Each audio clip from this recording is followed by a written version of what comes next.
Bonsoir à tous et à toutes. Bienvenue à cette séance d'information dans le cadre de la semaine FEP. Ce soir, on va parler de comment intervenir en santé publique dans un contexte de vieillissement de la population. Alors ce soir, on accueille Chantal Lévesque et Ignace Olazábal. Donc, je vais les laisser se présenter en fait pour nous dire un petit peu ce qu'ils occupent comme poste à la FEP. Chantal? Alors, comme disait Laura, je suis Chantal Lévesque, c'est moi qui est responsable de 3 programmes. Donc, l'intervention santé publique, promotion-prévention, ensuite la gestion des services de santé et des services sociaux et l'intervention psychoéducative. De formation, j'ai des études supérieures en santé publique, en organisation de services plus précisément. Et puis, j'ai occupé un poste de gestionnaire dans un CIUS à une certaine époque, ainsi qu'un poste d'agent de développement, planification et évaluation au sein d'une direction de santé publique. Et comme je disais précédemment, à mon âge, je vais m'en tenir à ça parce que le CV va être un petit peu trop long pour ce soir. Alors, je vais laisser la parole à mon collègue Ignace. Merci Chantal. Donc, Ignace Olazábal, moi je suis anthropologue.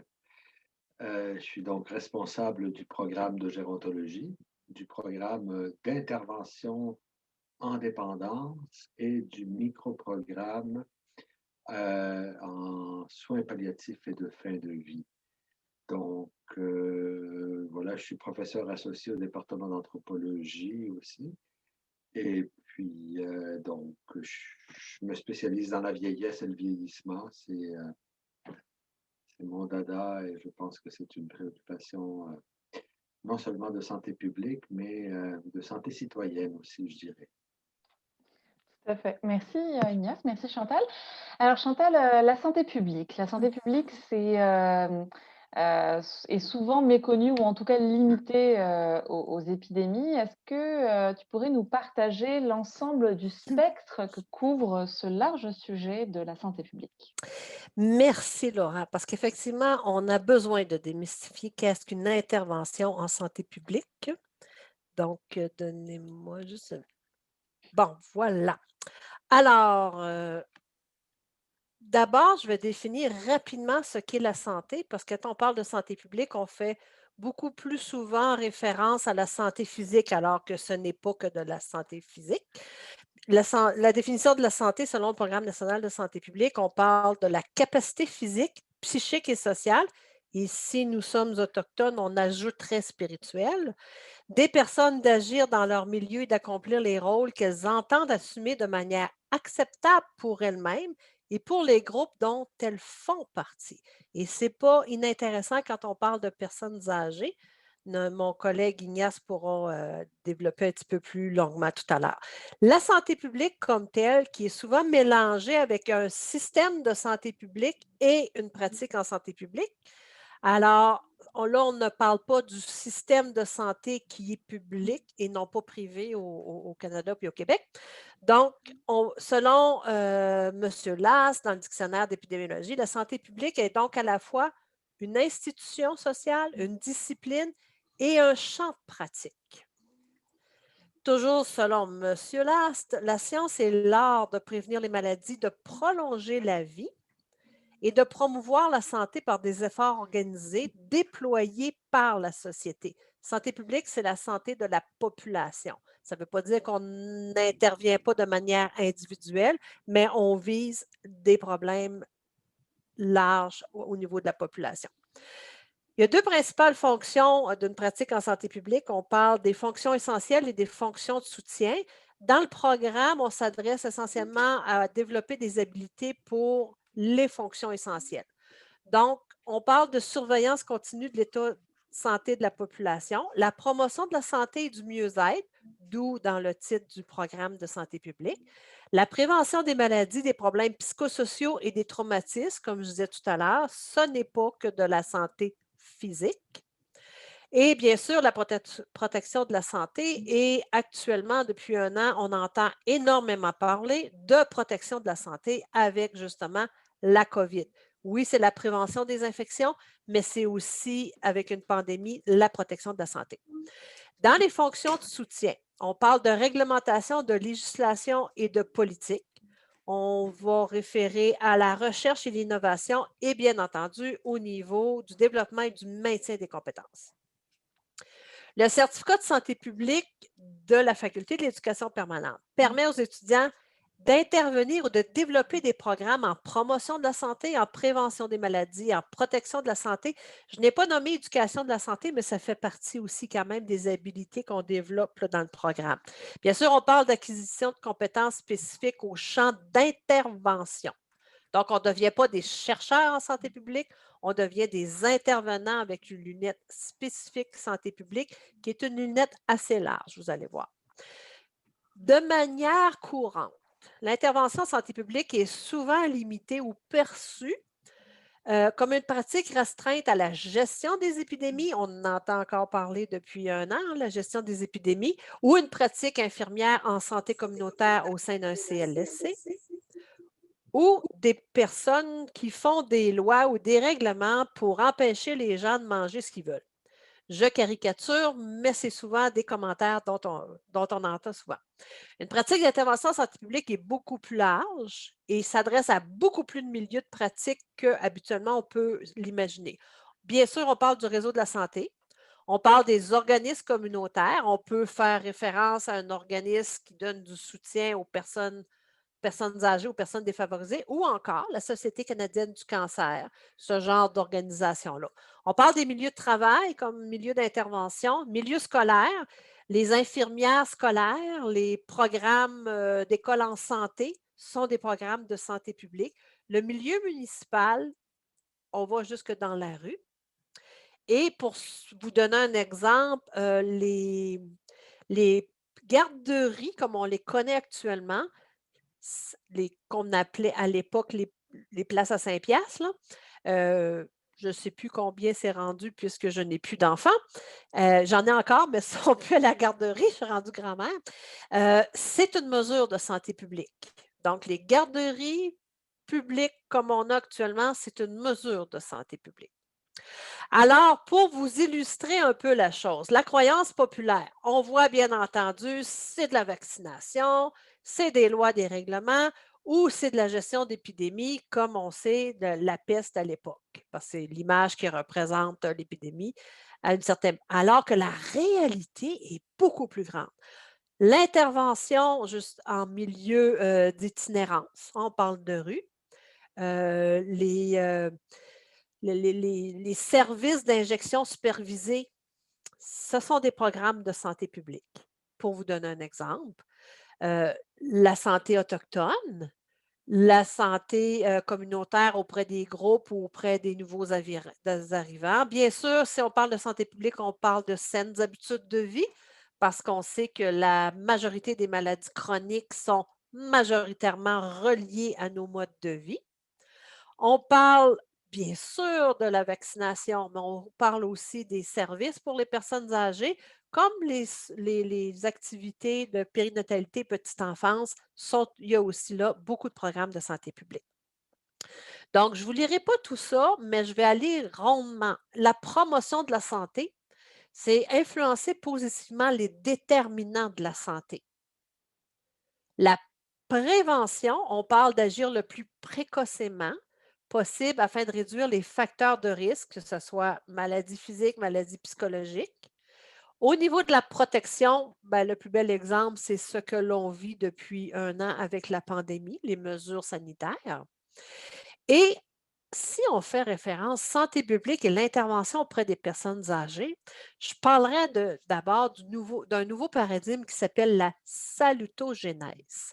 Donc, il y a à peu près une trentaine d'années, un sociologue a redéfini, est allé un petit peu plus loin que du concept de la promotion de la santé et a proposé le terme salutogénèse pour désigner ce qui produit la santé en contraste avec ce qui cause la maladie, qui est pathogénèse. Donc, si on regarde les deux, la pathogénèse, bien sûr, on s'intéresse à l'origine de la maladie. Une pathologie, tu as une maladie cardiaque, tu tu as un cancer, on focus sur cette chose-là.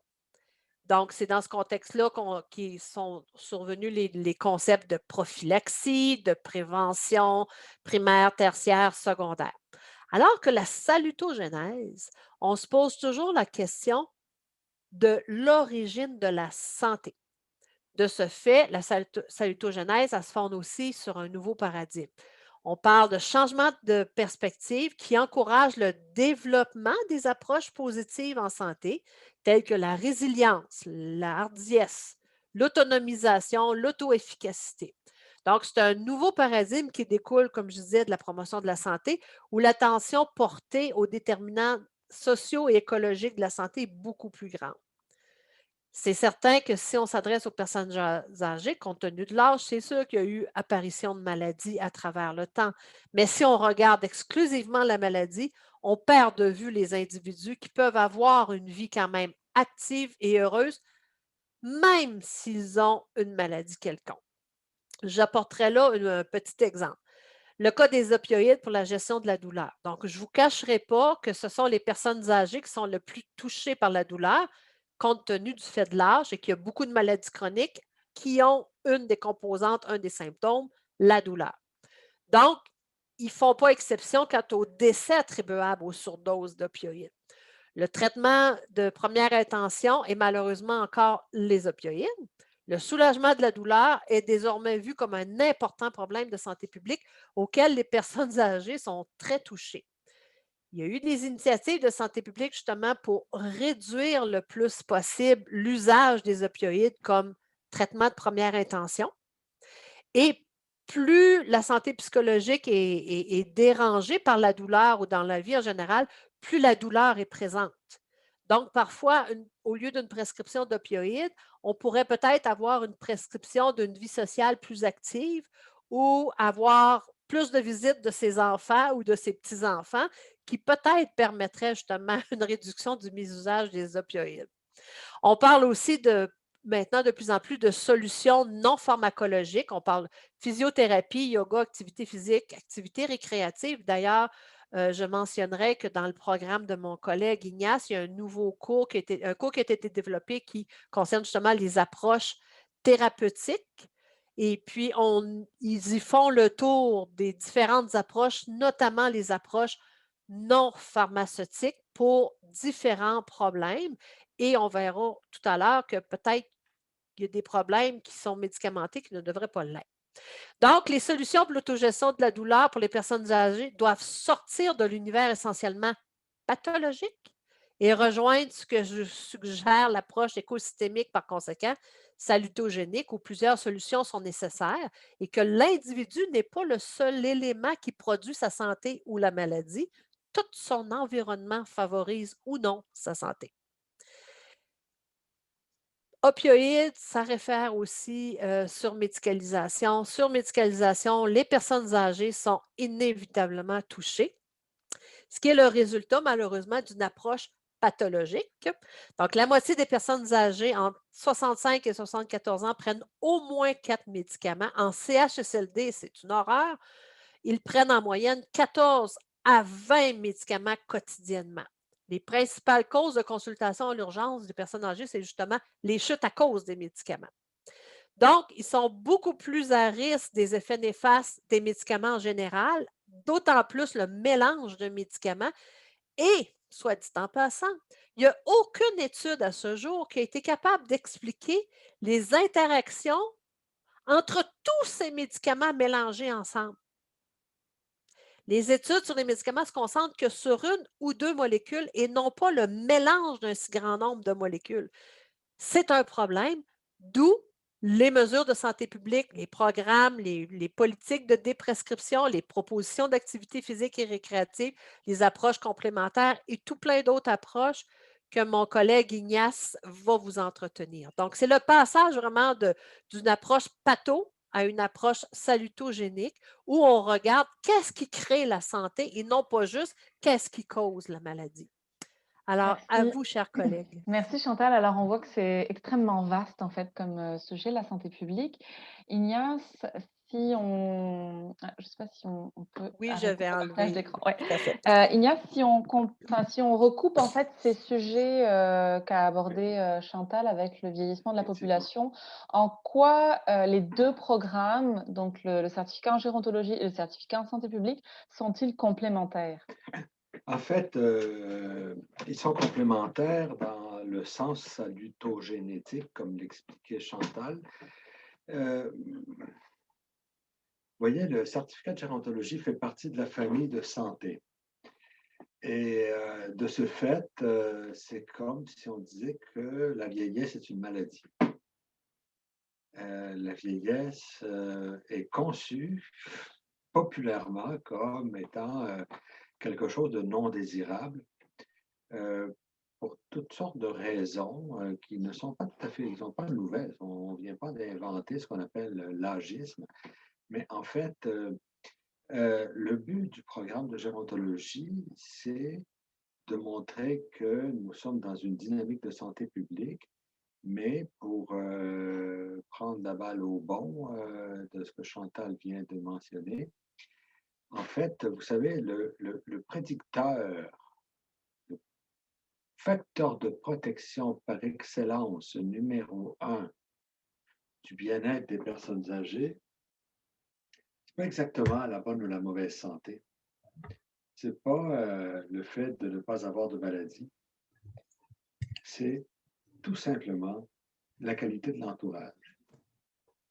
Ça a été découvert par l'INSPQ il n'y a pas si longtemps que ça. Les anthropologues, nous connaissons cette solution depuis des dizaines d'années.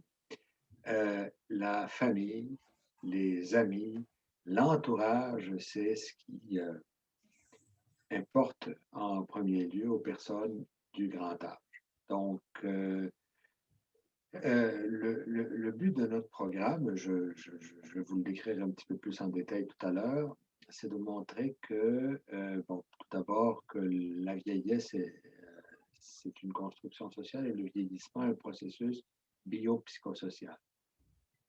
Quand on parle de biopsychosocial, on parle effectivement de le vieillissement cellulaire, le vieillissement, disons, qui est causé par l'avancée en âge et donc les maladies qui naturellement, de manière plus ou moins immanquable, s'installent en nous. Mais c'est aussi une problématique qui est psychologique. Le vieillissement, la vieillesse, c'est un peu des façons de se concevoir soi-même, d'être vu par les autres, d'être en interaction, puis d'être reconnu socialement, ce qui m'amène à la partie sociale. Hein. Le vieillissement est un processus social parce qu'on parle non seulement de vieillissement de la population, mais quand on parle de vieillissement, on parle aussi de changement de statut social au sein de la famille, au sein de la société, etc. Donc, le but du programme, c'est tout simplement de montrer que les personnes âgées, ce n'est pas seulement des êtres de maladie, des êtres de problèmes de santé mentale, de problèmes de déficit cognitif, des problèmes de problèmes psychomoteurs, etc. C'est quand même autre chose. Il faut penser la globalité de la chose. Et c'est ce à quoi le programme de gérontologie s'attend. Alors. D'accord, merci. Chantal, si on va dans le détail des certificats qu'on présente ce soir, est-ce que tu pourrais nous présenter plus le contenu du certificat et nous préciser par la même occasion en quoi il se démarque? Le certificat en santé publique, c'est sûr que c'est promotion-prévention, hein. Donc, c'est vraiment l'acquisition de compétences dans ces domaines spécifiques-là. On est vraiment dans l'intervention. Et puis, on a bien entendu une offre de cours qui est obligatoire pour être capable d'aller chercher les compétences transversales au niveau de l'intervention santé publique. Donc, à la base, qu'est-ce que la santé publique? Comme des outils méthodologiques, on ne peut pas parler de santé publique sans connaître un peu ce que veut dire l'épidémiologie comme telle, ce qui ne veut pas dire que les approches quantitatives sont les seules enseignées. Au contraire, on permet aussi aux étudiants d'être exposés à aux études qu'on appelle plus qualitatives, parce que quand on parle d'une pratique santé publique basée sur les données probantes, il faut faire un petit peu le tour de la littérature. Et la littérature ne se limite pas exclusivement aux approches quantitatives, c'est vraiment qualitatives, c'est vraiment le mélange des deux. Bien entendu, c'est apprendre à intervenir en promotion de la santé, l'entretien motivationnel, par exemple, est une des stratégies d'intervention qui a été introduite par le domaine de la santé publique au niveau, par exemple, au départ, c'était plus au niveau du traitement du tabagisme. Et alors que maintenant, on l'utilise à beaucoup plus que strictement le tabagisme. Au niveau des dépendances en général, l'alimentation et tout ça, on utilise ces approches-là. On parle aussi de santé mondiale et environnementale. Encore là, je réfère à la pandémie, hein. On regarde d'un point de vue mondial actuellement les situations et comment, d'une frontière à l'autre, on peut influencer la santé ou la maladie chez nos voisins. Donc, et puis bon, les réalités dans certains pays qu'on connaît moins ici, dans notre pays soi-disant privilégié. Environnemental, on connaît beaucoup de maladies maintenant et de problèmes qui sont reliés à l'environnement, que ce soit au niveau de l'alimentation ou peu importe. Et c'est devenu un droit aussi. On parle désormais, avant, on parlait des déterminants sociaux de la santé. Maintenant, on parle en plus des déterminants écologiques de la santé. Donc, si je n'ai pas d'espace pour cultiver dans mon pays et essayer de pouvoir nourrir la population, ben, c'est un droit écologique, c'est un déterminant écologique. Donc, on se préoccupe aussi de ces éléments-là. Bien entendu, on peut faire le choix comme étudiant de prendre un cours de promotion de la santé en milieu de travail pour aller dans le plus spécifique ou encore approfondir davantage au niveau des inégalités et le développement des communautés parce que, comme nommait mon collègue Ignace, l'environnement dans lequel on vit a une influence sur notre santé. Qu'on soit âgé ou pas, ça a inévitablement donc la communauté a une influence et la communauté, peut s'autodéterminer aussi pour justement améliorer, leur réalité, leurs conditions de vie. Ceux qui s'intéressent, ils pourront aller vers un cours de périnatalité et petite enfance.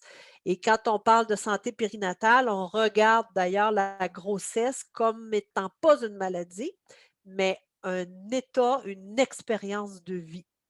Parce que c'est un très faible pourcentage des femmes enceintes qui ont des problèmes. Donc, mais il y en a quand même qui ont des problèmes. On ne peut pas passer à côté qu'en santé publique, on va se préoccuper de la prématurité et de l'insuffisance de poids à la naissance. Mais ce n'est pas que ça. On ne regarde pas la grossesse comme une maladie et la petite enfance, on sait que c'est un moment important de la vie. Santé des jeunes, bien entendu, santé des adultes et des personnes âgées et un nouveau cours qui va être offert à l'automne prochain, qui est la santé des personnes et des communautés autochtones, enseigné selon les bonnes pratiques de décolonisation, réconciliation et autochtonisation, qui veut dire que le cours est monté avec une personne autochtone et enseigné avec une personne autochtone. Comme c'est pour faire connaître les 2 côtés de l'offre de service et des possibilités d'intervention. On va avoir un allochtone et un autochtone, puisque les personnes autochtones peuvent utiliser les services d'un côté comme de l'autre. Donc, c'est un tout nouveau cours, dont on est, très fiers. Ensuite, pour ceux et celles qui sont soit infirmières ou qui se projetteraient d'aller vers des études en sciences infirmières, il y a 2 cours possibles au niveau des cours, infirmières qu'on appelle la sigle SOI. Et puis, bon, il y a toutes sortes d'autres possibilités au niveau des thématiques complémentaires. Alors, c'est de l'intervention, c'est la globalité de la personne.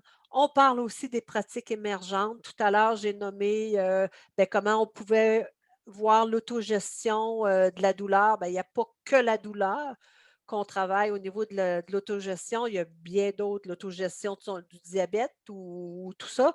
Alors, de plus en plus, on les appelle des pratiques émergentes, mais bon, ça fait longtemps qu'elles existent. Comment le yoga peut aider, comment les changements alimentaires peuvent aider pour même traiter certaines maladies. On va regarder comment la méditation va apporter, des bénéfices. Donc on élargit, c'est une vision globale de l'intervention, promotion et prévention. Merci Chantal. Ignace, pareil, est-ce que tu pourrais nous préciser, un peu plus le certificat en gérontologie et puis, nous dire en quoi il se démarque? Oui, tout à fait. En fait, je pensais, désolé, je l'ai partagé, mais je ne partagerai pas tout à fait. En fait, comme je l'expliqué tout à l'heure, notre programme de gérontologie est un programme de nature biopsychosociale qui est beaucoup axé sur le savoir-être, plus que sur le savoir-faire, parce que, vous voyez, intervenir, c'est quand même un programme d'intervention, même s'il est dans le domaine de la santé, là. C'est un programme d'intervention parce qu'intervenir auprès des personnes âgées, ben, ça requiert quand même certaines compétences, un certain art, hein. Et quand je parle d'un certain art, je veux dire une façon d'être, un savoir-être qui est absolument fondamental. Quand je dis tout à l'heure que les personnes âgées, ce n'est pas juste des sujets de besoin, eh ben, c'est justement ça qu'il faut voir et qu'on voit dans le programme. C'est-à-dire qu'on va essayer de voir la personne âgée dans sa globalité. Dans sa globalité, effectivement, on va voir la maladie. Effectivement, on va voir le passage de la jeune vieillesse à la vieille vieillesse qu'on appelle le grand âge. Mais on va également voir les aspects qui transcendent la maladie ou les âges, là. C'est-à-dire les identités sociales, par exemple, les caractéristiques historiques, mais aussi les caractéristiques psychologiques, naturellement, et physiologiques. Donc, si vous regardez le programme, il est divisé en quatre blocs. Un premier bloc de 12 crédits qui est obligatoire et donc dans lequel on propose une introduction à la gérontologie, mais aussi un cours qui est biologique, physiologie du vieillissement, un cours qui est psycho, santé mentale et vieillissement, puis un cours qui est socio, qui est vieillesse, culture et société. Donc, ces quatre cours-là, déjà, nous donnent un peu, mettre la table un peu pour savoir à quoi on a affaire quand on parle de vieillissement et de vieillesse. On démystifie un certain nombre de croyances et puis aussi on présente aux étudiants les principaux tenants et aboutissants de la problématique de la vieillesse et du vieillissement. Euh, alors ça, c'est dans le bloc obligatoire. Le bloc B, c'est un bloc qui est plus bio, mais quand je dis bio, c'est à dominance bio, mais il est plus que bio. Donc, c'est des cours qui ont rapport à l'alimentation, qui ont rapport à la santé physique, puis qui ont rapport, le cours que Chantal, dont Chantal vous parlait tout à l'heure, les approches thérapeutiques qui sont, qu'il faut concevoir d'une manière tout autre que dans le passé. Dans le passé, nous avions un cours qui s'appelait Médicaments et vieillissement.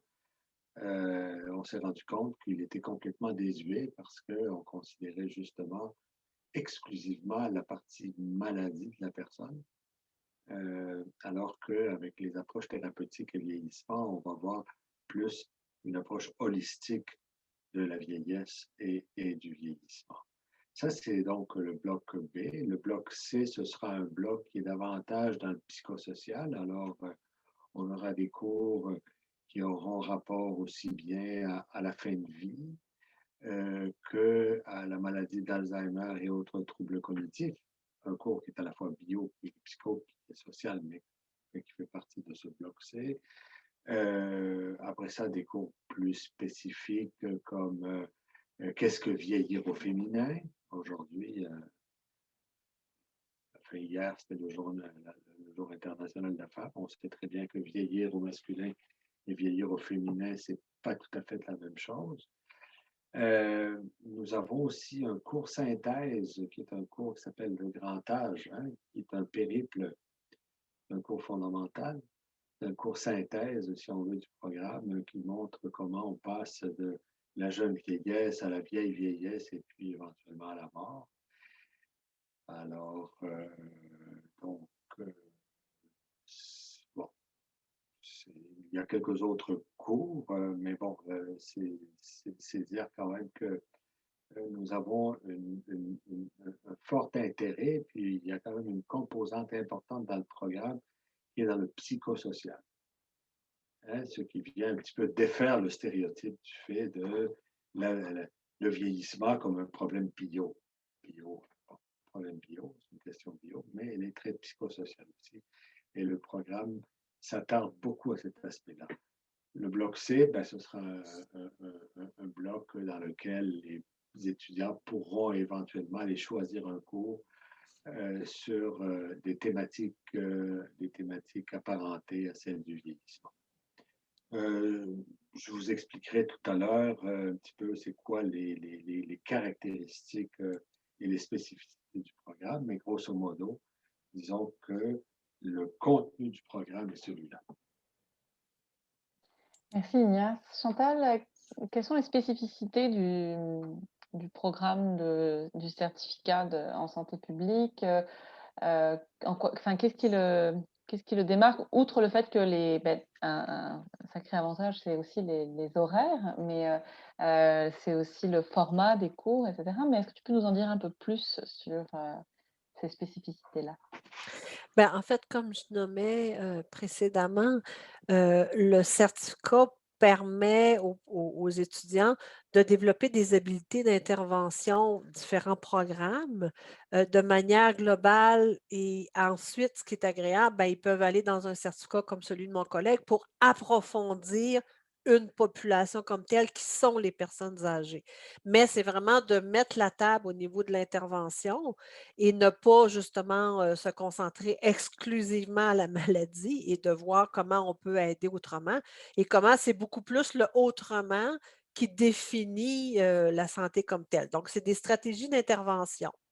C'est une capacité de regarder globalement la personne et qu'on peut utiliser ensuite ces approches-là pour travailler avec différentes clientèles et on peut même choisir, OK, ben moi, je préfère par exemple travailler auprès des jeunes, donc je choisirai plus un programme, un des cours du bloc B qui s'adressera justement aux clientèles plus jeunes. Mais aussi, ce qui démarque le programme, c'est que c'est un programme qui est inclus dans les certificats reconnus en soins infirmiers pouvant constituer un bac par cumul pour les infirmières.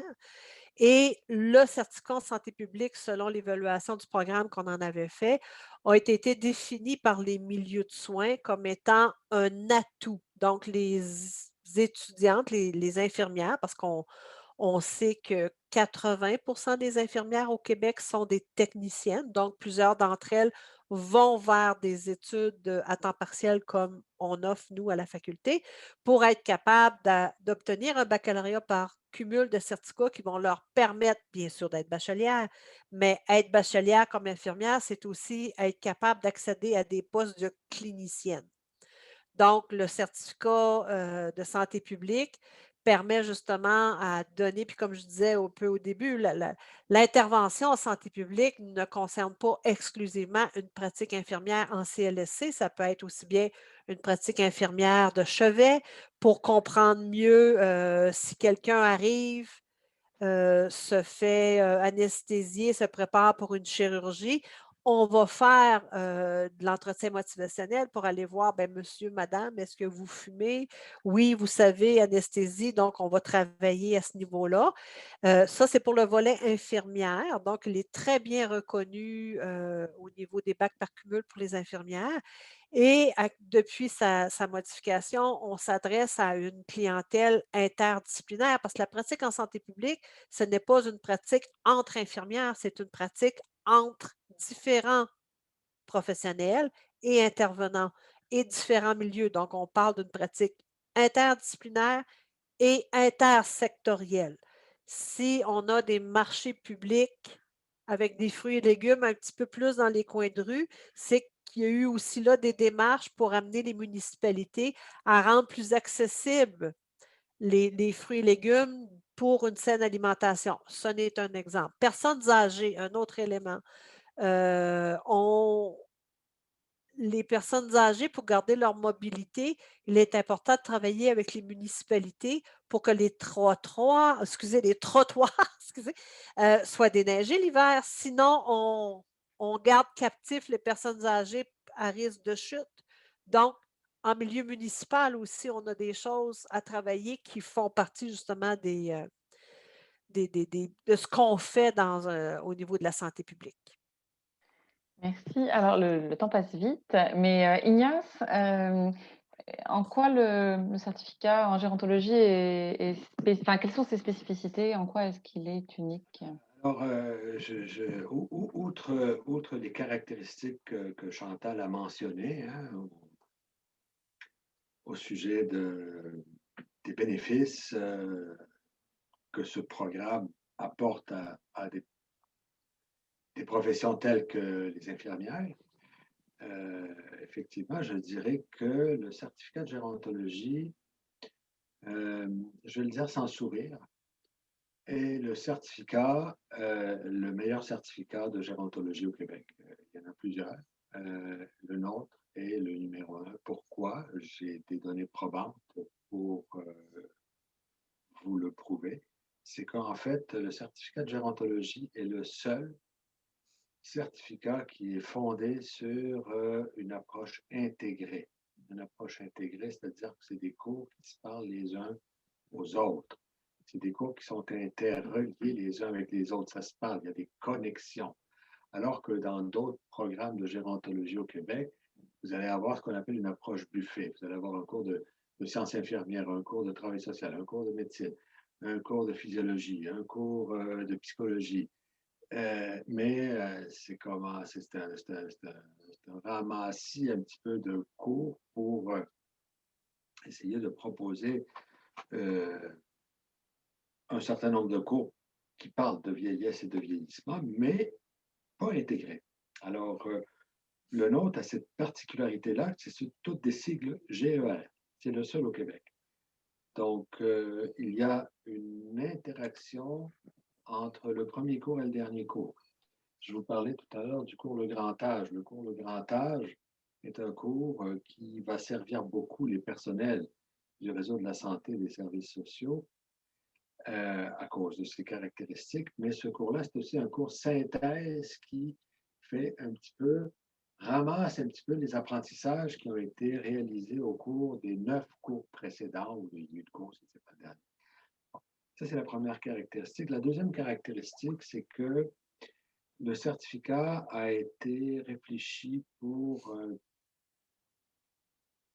une population étudiante adulte, professionnelle, dans la majorité, c'est le cas aussi pour santé publique. Nous parlons d'une population étudiante qui doit généralement allier travail à super plein temps, famille, des enfants qui ne sont pas toujours très vieux et très autonomes, et puis des études qui sont généralement à temps partiel. Le programme, ce que nous avons trouvé qui serait facilitant, et ça ne date pas d'hier, ça ne date pas d'aujourd'hui, ça date d'il y a de quelques décennies, on a compris que la demande en ligne était importante de la part des personnels du réseau de la santé, et c'est pourquoi notre certificat, progressivement, est devenu entièrement en ligne. Entièrement en ligne, non pas à cause du contexte pandémique actuel, mais il l'était déjà avant la pandémie. et il le demeurera toujours après la pandémie. Mais sachez que nos cours sont réfléchis d'une manière très scientifique d'un point de vue technopédagogique. C'est-à-dire que nous avons réfléchi à comment les apprentissages par les étudiants et étudiantes peuvent être facilités. Et donc, nous avons vraiment réfléchi à ça dans le but de proposer un environnement d'études un petit peu plus facilitant dans lequel il y a beaucoup de flexibilité. Ainsi, non seulement le programme est entièrement à distance, mais il est entièrement en mode asynchrone. C'est-à-dire que vous n'aurez jamais des activités, vous ne serez jamais obligé d'être devant l'écran à un moment déterminé. Certes, il y a des activités qui vont être programmées de manière synchrone, mais elles seront enregistrées et elles ne seront pas obligatoires.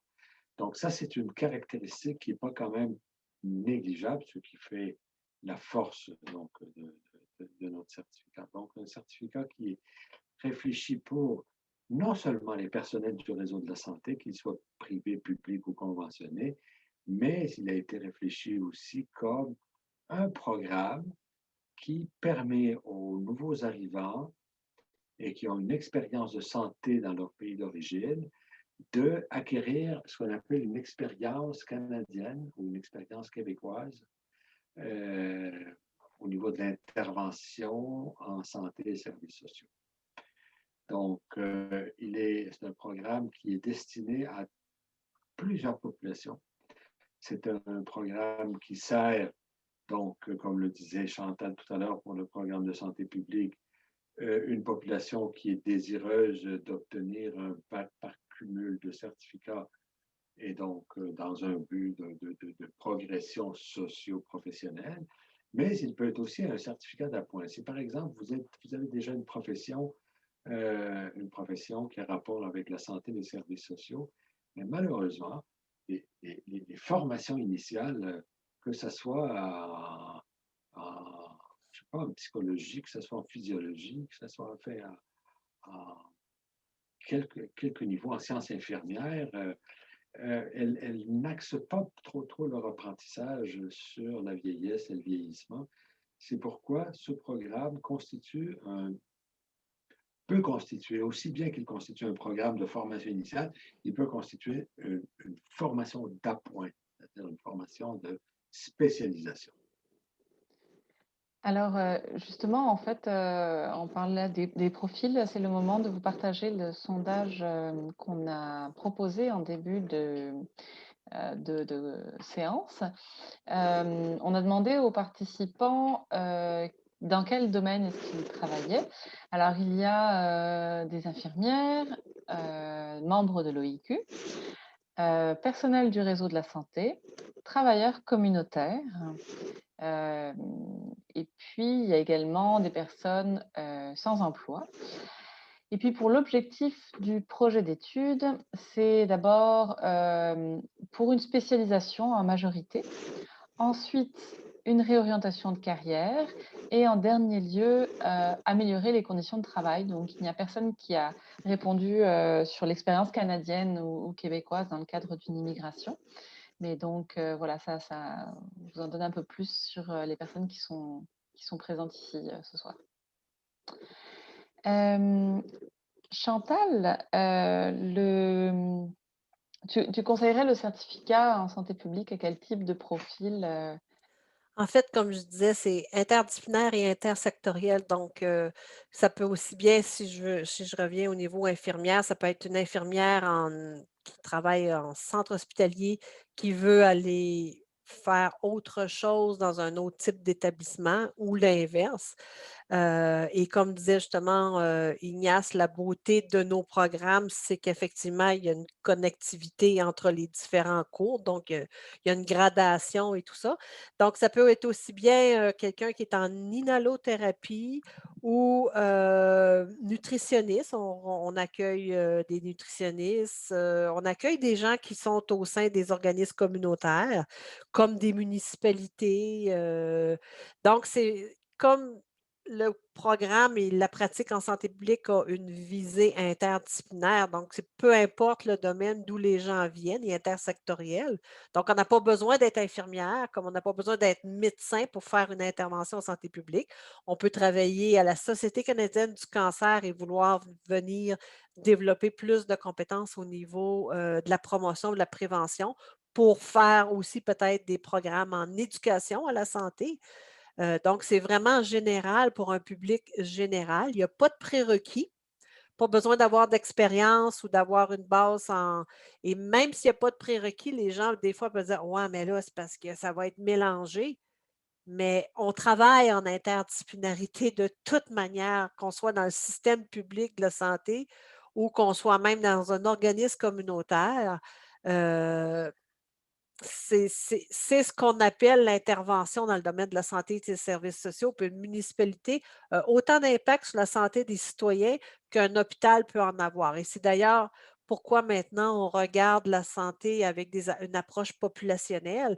C'est que le réseau de la santé ne peut plus être les seuls responsables de la santé si on le regarde selon le concept l'approche écosystémique, c'est que, bon, mon collègue a parlé de l'environnement, ben c'est ça. Je veux dire, la santé, la maladie est influencée par un ensemble de facteurs. Si je suis en face d'une famille défavorisée et que moi, je sais comme intervenante, il faudrait bien qu'ils se nourrissent mieux, puis que j'ai les sensibilités que j'ai apprises au niveau du programme, je vais me préoccuper à savoir où est leur pouvoir d'achat? Est-ce qu'ils ont un pouvoir d'achat sur leur panier d'épicerie ou ils se nourrissent à la banque alimentaire? Donc, si je veux intervenir avec eux, je vais considérer ces choses-là pour être capable de dire, ben, vous savez, au lieu de dire, ben là, vous ne mangez pas comme il faut, vous nourrissez mal vos enfants, puis les parents se retrouvent dans une situation qui, de toute manière, ils vont être en échec. Ils n'ont pas le contrôle sur leur panier d'épicerie. Donc, ce n'est qu'un exemple de comment peut nous outiller le programme comme tel. Merci. Ignace, est-ce qu'il y a des prérequis et si tu veux peut-être préciser aussi le profil? Oui, en fait, non. Le prérequis, en fait, oui, il y a un prérequis, c'est un DEC. C'est un DEC en quelques domaines que ce soit un DEC technique, que ce soit un DEC général.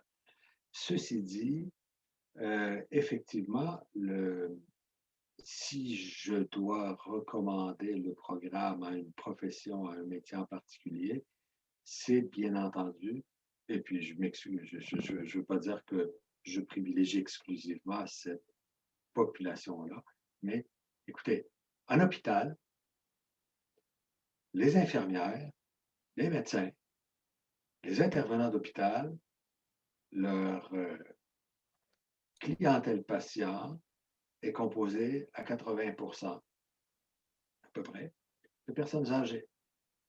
Donc, déjà, ben, c'est évident que d'acquérir des compétences en savoir-être, pas savoir-faire, parce que c'est sûr que les interventions techniques, là, sont déjà acquises chez les infirmières, chez les personnels de la santé. Mais tout ce qui est à côté, tout ce qui est en plus, tout ce qui est absolument indispensable, comme savoir interagir. Bon, on dit qu'aujourd'hui, on n'a pas le temps, c'est évident, nous avons des problèmes de gestion du personnel, du temps, mais néanmoins, tout, tout intervenant, qu'il soit infirmier, médecin, travailleur social, inhalothérapeute, quoi qu'il soit, il doit quand même savoir qu'il s'adresse à des personnes qui sont euh, c'est pas des malades, là. C'est des malades, effectivement, qui sont à l'hôpital, mais c'est autre chose. Et vous savez, pour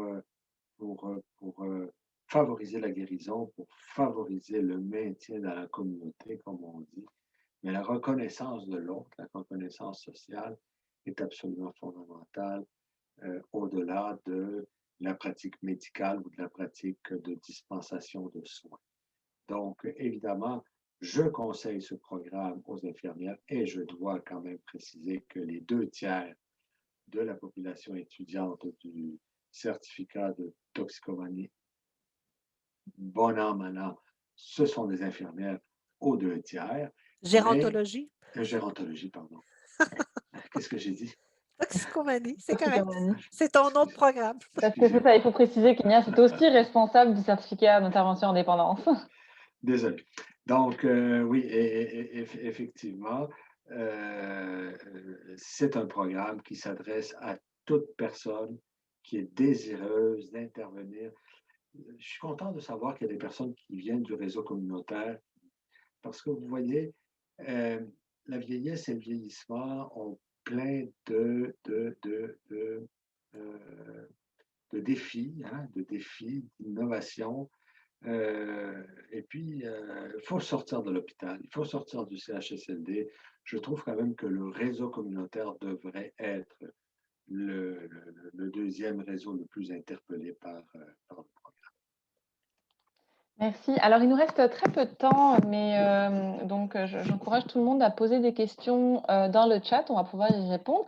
Et en attendant que vous réfléchissiez à vos questions, Chantal et Ignace, quels sont les secteurs et les sortes d'emplois qu'on peut trouver après le certificat en santé publique et en gérontologie? Donc, Chantal. Je pense avoir donné quand même Ouais. passablement d'exemples. J'aurais peur que ça soit comme un peu trop redondant, si tu me permets, Laurent, là, pour Oh, les. tout à fait. La même Ignace, est-ce chose, qu'il y la aurait même chose, pareil, OK. Bon, la ben, même c'est chose Moi, pour moi. comme dernier message, c'est que j'espère avoir permis aux participants d'avoir la vraie définition de ce qu'est l'intervention en santé publique. Et qu'on reste plus exclusivement au niveau de la vaccination et puis de la gestion d'épidémie et de monde méchant qui font des lois pour contraindre à ne pas manger ci, à ne pas manger ça, là.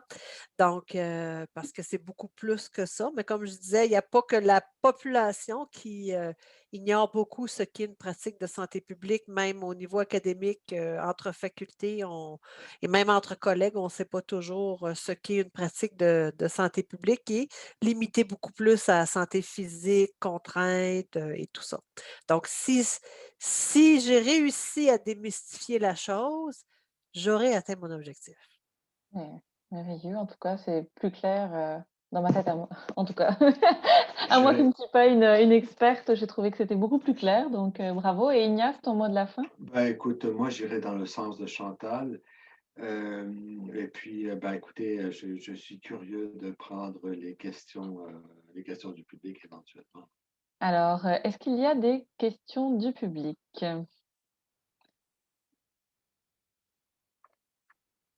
Alors, pour l'instant, pas de questions. Je crois qu'on était trop clair. Oui, c'est ça. Il y a des merci et il y a, toujours heureux, d'avoir affaire, à monsieur Olasabal, donc quelqu'un qui te connaît déjà au travers Ah, probablement d'un autre certificat, et qui vante, le Mélanie Moisan? et puis quelqu'un d'autre, Mélanie exactement, qui dit que c'était parfait, donc merveilleux. J'ajouterais, si tu me permettrais, Laura, pendant que de nommer aux étudiants que le nouveau cours en santé, personnes et communautés autochtones est un cours qui est d'abord reconnu par les communautés autochtones et puis qui permettra aux gens, que ce soit peu importe le lieu où ils travaillent, là, de répondre à ce qui est attendu, ce qui a été nommé pour éviter les situations comme on a vu avec Joyce, malheureusement, Joyce Echequan. Et le cours va au-delà de connaître l'histoire, parce que, bon, oui, il faut comprendre l'histoire, il faut connaître l'histoire des personnes autochtones au Canada et au Québec pour savoir pourquoi d'ailleurs les déterminants sociaux de la santé sont Mmh. même différents entre autochtones et allochtones, mais aussi pour savoir comment on intervient.